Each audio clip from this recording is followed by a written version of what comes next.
Picture चालू करो बे। शराब पीकर नाचते रहते हैं सड़कों पर।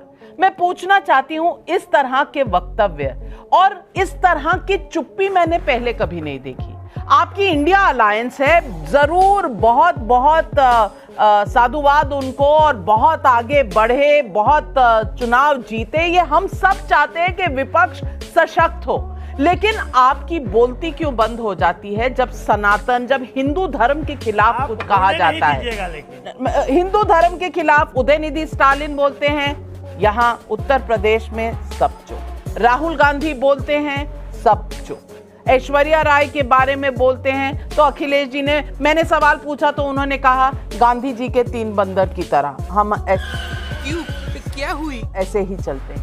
राजकुमार भाटी जी, मैं पूछना चाहती हूं, अब भी चुप रहेंगे जब हिंदू धर्म का नाम लेकर शक्ति के बारे में जो राहुल गांधी ने कहा और बाद में पलटकर सफाई दी कि मैं तो धार्मिक बात ही नहीं कर रहा था? अरे भाई, लड़ाई अगर मोदी से है तो मोदी से लड़िए, जरूर लड़िए। आप हिंदू धर्म को बीच में क्यों लाते हैं? नहीं, सच्चाई ये है कि राहुल गांधी ने बिल्कुल ठीक कहा है। 2024 का जो चुनाव है वो 2 शक्तियों के बीच में है। एक तरफ इंडिया गठबंधन की जो दैवीय शक्ति, जो सात्विक शक्ति है, जनशक्ति है, वो है, और दूसरी तरफ जो एनडीए की आसुरी शक्ति है, जो झूठ और पाखंड की शक्ति है, जो हर संस्था को मुट्ठी में रखना चाहती है। ये वो शक्ति है कि जो 6 साल तक एक असंवैधानिक वसूली गिरोह चलाती है देश में।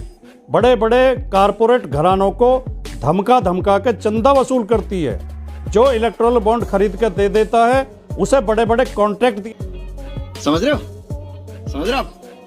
ना, दिए जाते हैं। जो नहीं देता उसके घर पे ईडी भेज दी जाती है, इनकम टैक्स भेज दिया जाता है।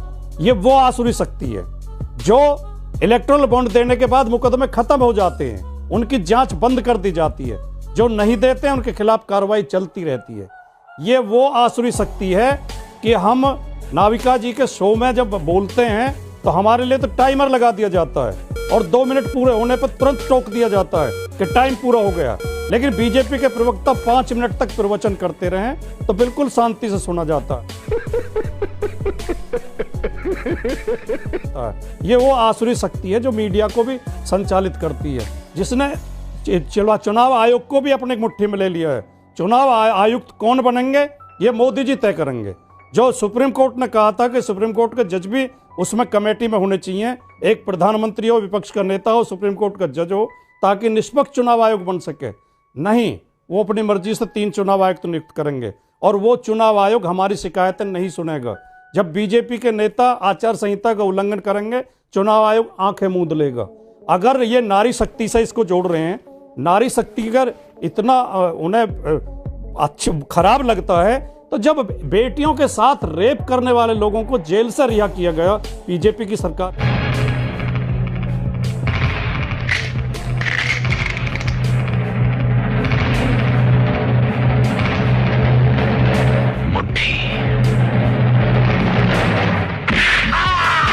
सरकार के द्वारा, और बीजेपी के लोगों ने उनकी आरती उतारी, उनके पैर छुए, उनके तिलक किए, तब मोदी जी को बुरा क्यों नहीं लगा? तब मोदी जी ने एक बार भी ये क्यों नहीं कहा कि ये शक्ति का अपमान है, ये नारी शक्ति का अपमान है? बहुत सारे सवाल आपने उठाए, बहुत सारे सवाल आपने उठाए राजकुमार भाटी जी, लेकिन मैं इतना बता दूं, इंडिया अलायंस के 3 नुमाइंदे तो इस शो पर हैं, बीजेपी का 1। तो कम से कम मुझ पर पार्शियलिटी का इल्जाम ना ही लगाया जाए तो बेहतर है। देश की जनता देख रही है और पब्लिक सब जान रही है। शुभ्रांश राय जी कांग्रेस से हैं, आरजेडी है, समाजवादी पार्टी है और बीजेपी से 1। मैंने 4 ही गेस्ट आज बुलाए हैं। तो राजकुमार भाटी जी, आज तो आपका तीर का जो प्रहार मुझ पर था वो खाली गया, लेकिन आपने जो सवाल उठाए हैं, सुधांशु जी से कहूंगी उनका जवाब जरूर।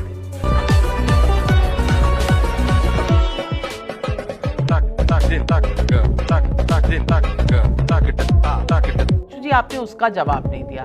ब्रिज भूषण सिंह का जो केस है और हमारी महिला एथलीट्स जो मेडल विनर्स हैं, देश के लिए गौरव लेकर आई हैं, उस इशू पर तो कम से कम आपकी सरकार बैकफुट पर है और आपने इस सवाल का जवाब दिया नहीं। मैं उसका जवाब देता हूं। ठीक है, ब्रिज भूषण शरण वाह दीदी, वाह दीदी, नहीं नहीं दीदी, वाह दीदी, मतलब what is this? दीदी, दीदी। करण सिंह के ऊपर जो आरोप लगे, नंबर 1 वो कुश्ती संघ के रूप में लगे। कुश्ती संघ के अध्यक्ष पद से उन्होंने तत्काल उनको हटाया गया।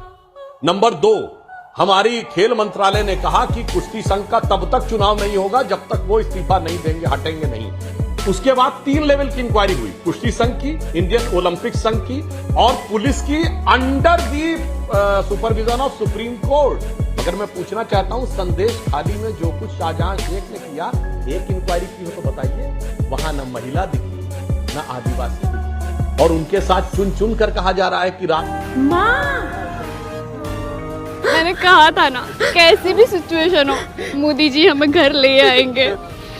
वॉर रुकवा दी पापा, और फिर हमारी बस निकाली पापा।